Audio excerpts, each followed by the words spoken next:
V S Achuthanandan എങ്ങനെ വ്യത്യസ്തനായി എന്നുള്ളതാണ് എല്ലാവരും ചർച്ച ചെയ്യുന്ന ഒരു കാര്യം. വി എസ് അച്യുതാനന്ദൻ്റെ വ്യക്തിജീവിതത്തിൽ നിന്നുള്ള ഒരു കാര്യം മകൾ പറഞ്ഞത് കഴിഞ്ഞ ദിവസം വായിച്ചതാണ്. മകൾ വി ആശ, അവർ പഠിച്ച് അവർ സ്റ്റൈപ്പൻഡ് നേടി, ഈ സ്റ്റൈപ്പൻഡ് പണം കൂട്ടി വെച്ചിട്ട് അവർക്കൊരു സ്വർണ്ണ പാദസരം വാങ്ങിക്കണം എന്നൊരാഗ്രഹം തോന്നി. അത് പിതാവായ വി എസ് അച്യുതാനന്ദനോട് പറഞ്ഞു. അന്ന് വി എസ് അച്യുതാനന്ദൻ മുഖ്യമന്ത്രിയോ അല്ലെങ്കിൽ പ്രതിപക്ഷ നേതാവോ ഒന്നും ആയിട്ടില്ല. അപ്പോൾ ഈ കാര്യം കേട്ട വി എസ് അച്യുതാനന്ദൻ മകളോട് പറഞ്ഞത്, മകൾ ആശ, നീ ഒരു തൊഴിലാളി നേതാവിൻ്റെ മകളാണ് എന്നുള്ള കാര്യം ഓർമ്മിക്കണം എന്ന് മാത്രമാണ് പറഞ്ഞത്. പാദസരം വാങ്ങണമെന്നോ വാങ്ങണ്ട എന്നോ അദ്ദേഹം പറഞ്ഞില്ല. അത് കേട്ട മകൾ ആശ ഈ ആഗ്രഹം ഉപേക്ഷിച്ചു. അതിനുശേഷം അവരുടെ വിവാഹത്തിനാണ് പിന്നീട് അത്തരം ഒരു പാദസരം വാങ്ങിയത് എന്ന കാര്യം മകൾ ഓർത്ത കാര്യം ഈ കഴിഞ്ഞ ദിവസം വായിച്ചു.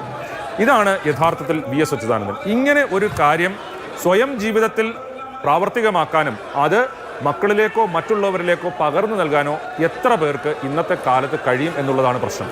വി എസ് അച്യുതാനന്ദൻ അതിനുശേഷം മുഖ്യമന്ത്രിയായി അല്ലെങ്കിൽ പ്രതിപക്ഷ നേതാവായി പ്രവർത്തിച്ചു.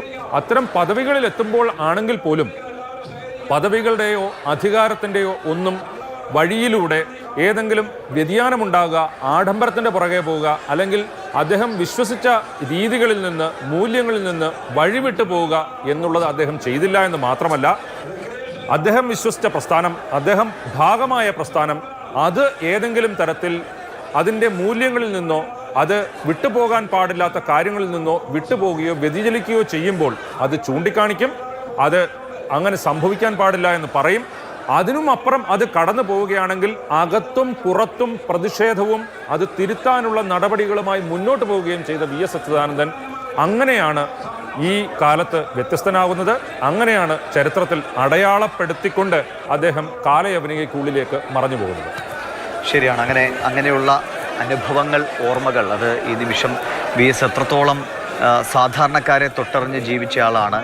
താൻ വലിയ നേതാവാകുമ്പോഴും തൻ്റെ മക്കളാണെങ്കിലും ആ പ്രത്യയശാസ്ത്രത്തെ ഉൾക്കൊണ്ട്, ആ മൂല്യങ്ങളെ ഉൾക്കൊണ്ട് വളർന്നു പോകണം. അത് അവരെ കർക്കശ രൂപത്തിൽ അവരിൽ അടിച്ചേൽപ്പിക്കുകയല്ല, ഒറ്റ വാക്കിൽ തന്നെ ആ അർത്ഥതലങ്ങൾ മുഴുവൻ അവരിലേക്ക് പകർന്നു നൽകാൻ കഴിഞ്ഞ നേതാവായിരുന്നു വി എസ് അച്യുതാനന്ദൻ എന്നതുകൊണ്ട് തന്നെയാണ് ഇന്ന് ഈ കാണുന്ന ജനക്കൂട്ടം മുഴുവൻ പറയുന്നത്. ഒരുപക്ഷെ ഇതിൽ എത്രയോ കുറവ് ആളുകളായിരിക്കാം വി എസിനെ നേരിട്ട് കണ്ടിട്ടുണ്ടാവുക. അദ്ദേഹത്തെ കേട്ടറിഞ്ഞും അദ്ദേഹത്തെക്കുറിച്ച് അല്ലാതെ വായിച്ചറിഞ്ഞും ഒക്കെ അങ്ങോട്ടേക്ക് എത്തിയ പുതിയ തലമുറയിലെ അടക്കമുള്ള ആളുകൾ ഇന്നലെ മുതൽ ഈ തിരുവനന്തപുരത്ത് നിന്ന് ഈ വിലാപയാത്ര തുടങ്ങുമ്പോൾ നമ്മൾ കാണുന്നതാണ്. അവരൊക്കെ മനസ്സിലേറ്റുന്നത് എത്ര ശുദ്ധിയോടുകൂടിയിട്ടാണ് തൻ്റെ ബോധ്യങ്ങളെ അദ്ദേഹം അവതരിപ്പിച്ചിരുന്നത്, തൻ്റെ നിലപാടുകളെ അദ്ദേഹം അവതരിപ്പിച്ചത്, അതിനുവേണ്ടി എത്രത്തോളം ആത്മാർത്ഥമായി അദ്ദേഹം നിലകൊണ്ടു എന്നതിൻ്റെ ഉത്തമ ഉദാഹരണമാണ് ഇത്രയധികം ജനഹൃദയങ്ങൾ കീഴടക്കാൻ ഒരു നേതാവിന് കഴിയുക എന്നത്. ഇതിഹാസങ്ങൾ അങ്ങനെയാണ് രൂപപ്പെടുന്നത് എന്നുകൂടി നമ്മൾ തിരിച്ചറിയുകയാണ്.